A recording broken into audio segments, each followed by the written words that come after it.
Hi fries lord, దేవుని పరిశుద్ధ నామానికి స్తోత్రం కలుగును గాక. ఈరోజు దేవుని వాక్యము సామెతల గ్రంథము 28వ అధ్యాయం 1వ వచనంలో మనం చూసినట్టయితే, నీతిమంతులు సింహం వలె ధైర్యముగా నుందురు అని చెప్పి రాయబడిందండి.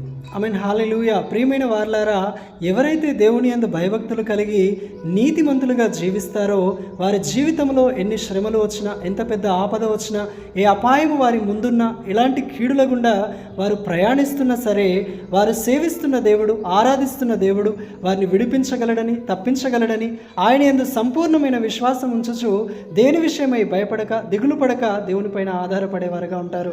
తద్వారంగా వారి జీవితంలో అద్భుతమైన దేవుని రక్షణను, కాపుదలను, సంరక్షణను, ఆయన వల్ల కలుగు ప్రతి మేలును, ఆశీర్వాదమును అనుభవిస్తూ వర్ధిల్లేవారుగా ఉంటారు. ఈరోజు నీ జీవితంలో కూడా అలాంటి ఆశీర్వాదం కావాలంటే దేవుని యందు భయభక్తులు కలిగి నీతిమంతుడిగా జీవించు. ప్రభుటి కృప మనందరికీ దయచేయునుగాక. Amen. Praise lord. May god bless you all.